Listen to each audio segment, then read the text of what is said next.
is Christopher St. John. I only started doing these animals about 2 years ago when I decided to make a change in my work.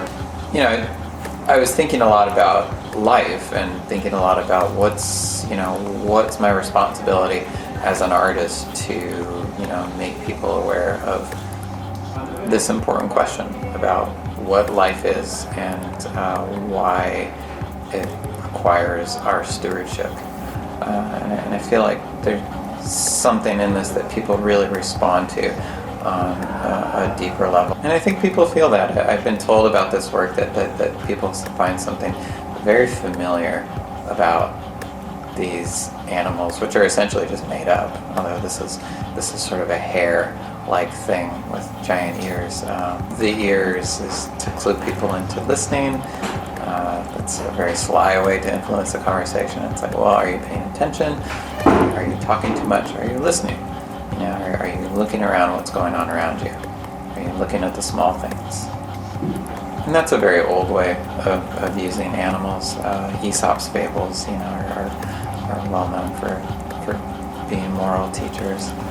These animals always nearly face left, and I get asked about that sometimes. Why do they face left?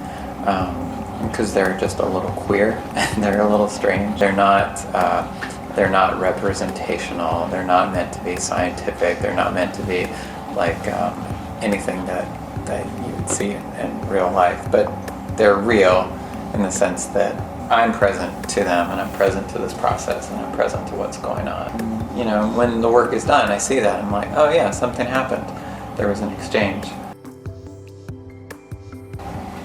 Well, so with this series, The Forest Eaters, it's a suite of 500 pieces. There's 250 watercolors that I did, and then there's another 250 crayon and graphite drawings. My ex-wife was deployed to Iraq, and I wanted to create a body of work that was a response to that war.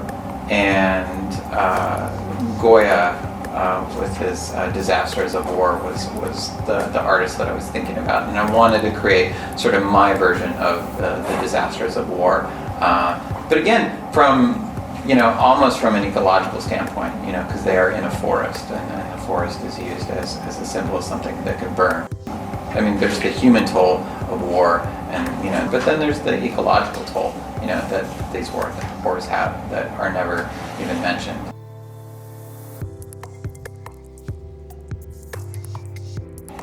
So I love poetry, and I love Whitman, and I would love to have met Whitman. Yeah, I love this, the opening line of Leaves of Grass. He writes, "I celebrate myself and sing myself, and what I assume, you shall assume, for every atom belonging to me as good belongs to you." I just love that. That's so modern.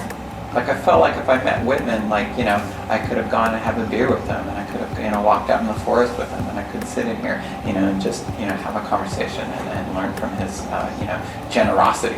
An amazingly warm and loving and generous human being.